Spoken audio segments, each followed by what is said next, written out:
Hey, we are back for Outsiders Chapter 7. Moving on right through the book, they are back home from a church fire.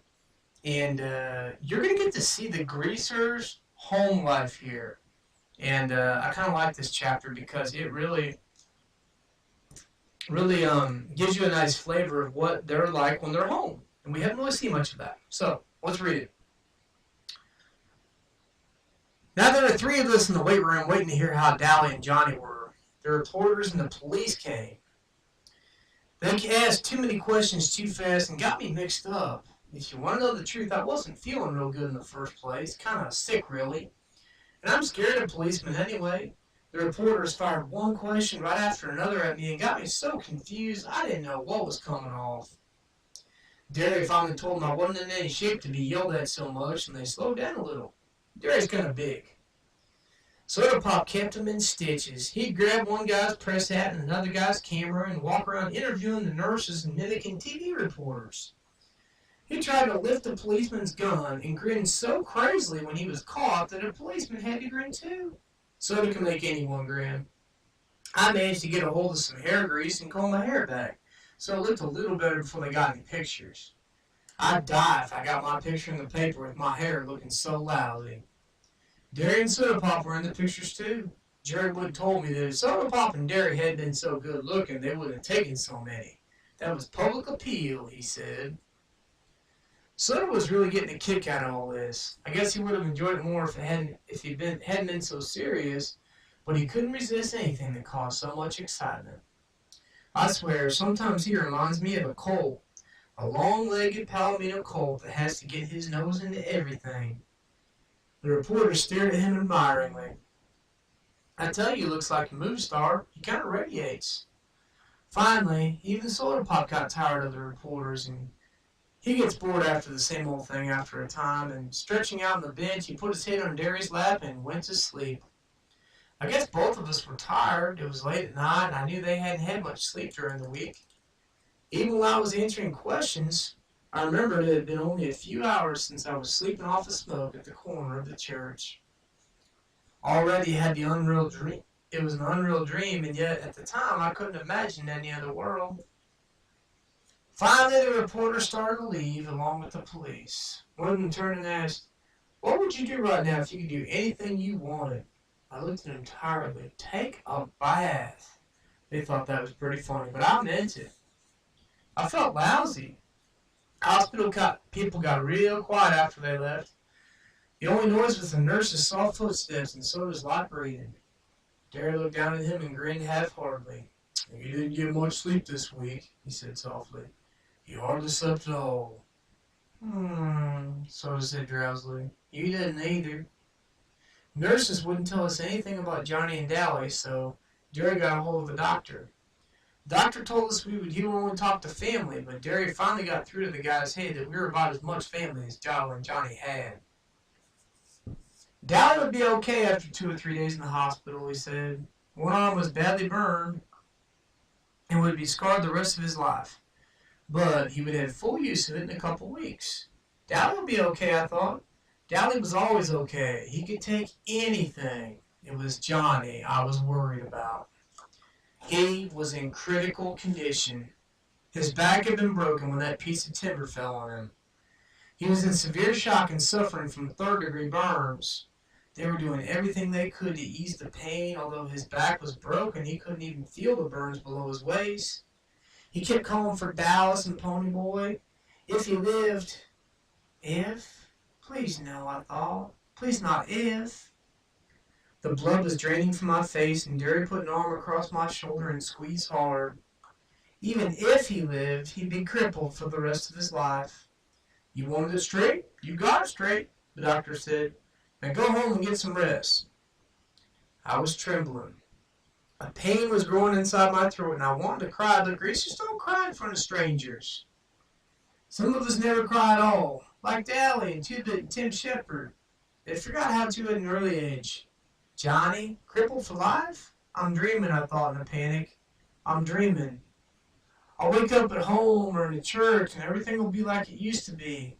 But I didn't believe myself. Even if Johnny did live, He'd be crippled, never play football in or help us out in a rumble again. He'd have to stay in that house he hated, where he wasn't wanted and things could never be like they used to be. I didn't trust myself to speak. If I said one word, the hard knot in my throat would swell and I'd be crying in spite of myself. I took a deep breath, and my mouth shut. Soda was awake by then, and although he looked stony-faced as if he hadn't heard a word the doctor said, his eyes were bleak and stunned. Serious reality has a hard time coming through to Soda, but when it does, it hits him hard. He looked like I had looked when I had seen that black-haired Sosha doubled up and still in the moonlight. Derry was rubbing the back of my head softly. "Hey, better go home. Can't do anything here."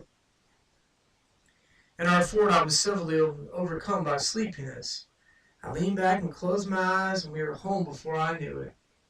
Soda was gently shaking me. "Hey, pony boy, wake up! You still gotta get in the house." I said sleepily. I lay down in the seat. I couldn't have got up to save a life. I could hear Soda and Derry as if from a great distance. "Oh, come on, pony boy," Soda pleaded, shaking me a little harder. "We're sleepy too." I guess. Derry was fooling around because he picked me up and carried me in. "He's getting mighty big to be carried," Soda said, and I wanted to tell him to shut up and to let me sleep, but I only yawned. "He sure lost a lot of weight," Derry said. I thought that I could at least pull off my shoes, but I didn't. I went to sleep the minute Derry tossed me on the bed. I'd forgotten how soft the bed really was. I was the first one up the next morning. Soda must have pulled my shoes and shirt off for me. I was still wearing my jeans, though. He must have been too sleepy to undress himself, though. He lay stretched out beside me, fully clothed. I wiggled out from under his arm and pulled the blanket up over him, then went to go take a shower. Asleep, he looked like a lot younger than going on 17. But I had noticed that Johnny looked younger, too, when he was asleep, so I figured maybe everyone did. Maybe people are younger when they're asleep. After my shower, I put on some clean clothes and spent 5 minutes or so hunting for a hint of beard in my face and mourning over my hair. That bum haircut made my ears stick out. Derry was still asleep when I went in the kitchen to fix breakfast. First one up has to fix breakfast. The other two do the dishes. That's the rule around our house, and usually it's Derry fixes breakfast and me and Soda who are left with the dishes. I hunted through the icebox and found some eggs. We all like our eggs done differently. I like them hard. Derry likes them on a bacon tomato sandwich, and Soda Pop eats his with grape jelly. All three of us like chocolate cake for breakfast. Mama never allowed it with ham and eggs, but Derry let Soda and me talk him into it. We didn't really have to twist his arm. Derry loves chocolate cake as much as we do. Soda Pop always makes sure there's some in the icebox right every night, and if there isn't, he cooks one up real quick. I like Derry's cakes better, though. Soda Pop always puts too much sugar in the icing. I don't see how he stands jelly, eggs, and chocolate cake all at once, but he seems to like it. Derry drinks black coffee, and Soda Pop and I drink chocolate milk. We would have coffee if we wanted, but we like chocolate milk. All three are craziest about chocolate stuff. Soda says if they ever have a chocolate cigarette, I'll have it made.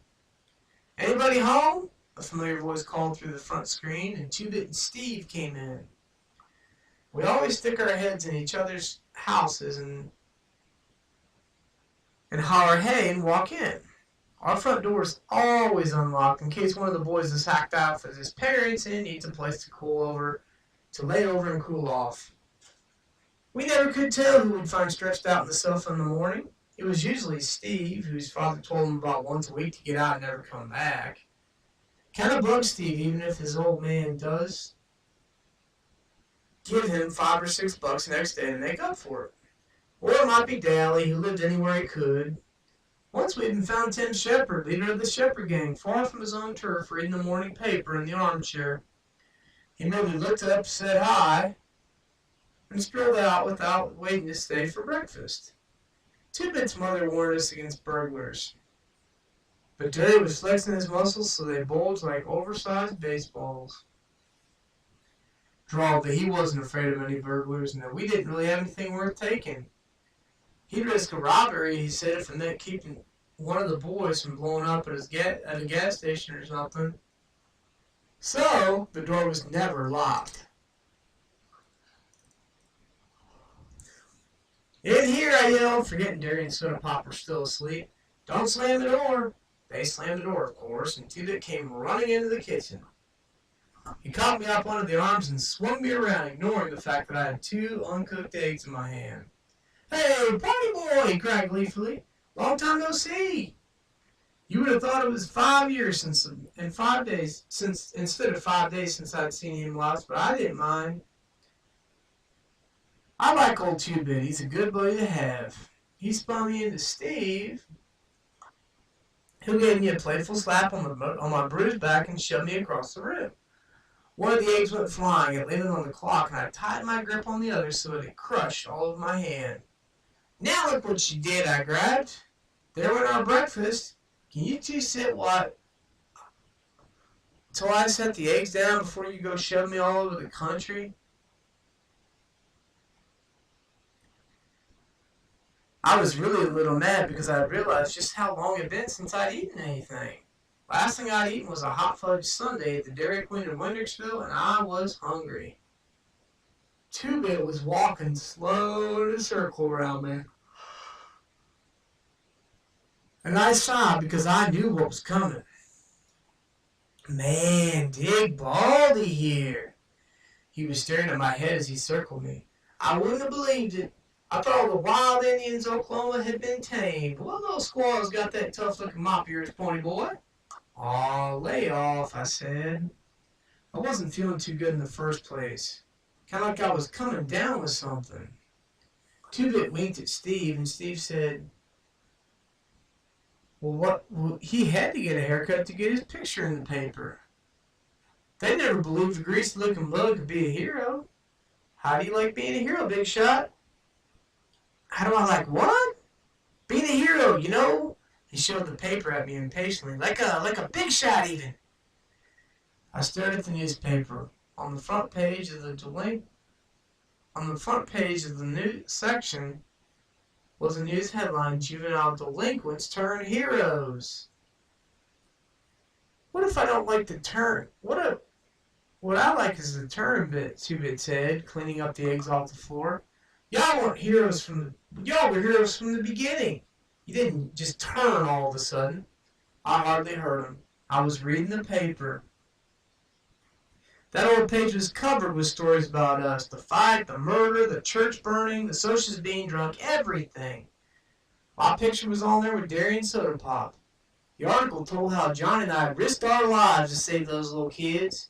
And there was a comment from one of the parents who said that they all would have burned to death if it hadn't been for us.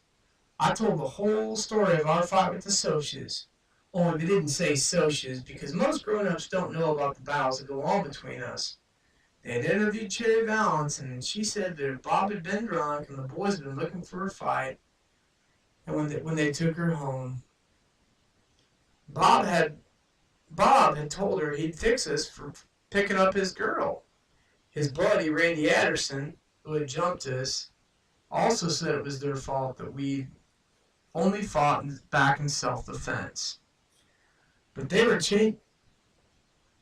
charging Johnny with manslaughter. Then I discovered I was supposed to appear in juvenile court for running away. And Johnny was too, if he recovered. Not if, I thought again. Why do they keep saying if? For once, there weren't any charges against Dally, and I knew he'd be mad because the paper made him out to be a hero for saving Johnny and didn't say much about his police record, which he was kind of proud of. He'd kill those reporters if he got a hold of them. Then there was another column, just about Derry and Soda Mean. How Derry worked 2 jobs at once and made good at both of them, and about his outstanding record at school.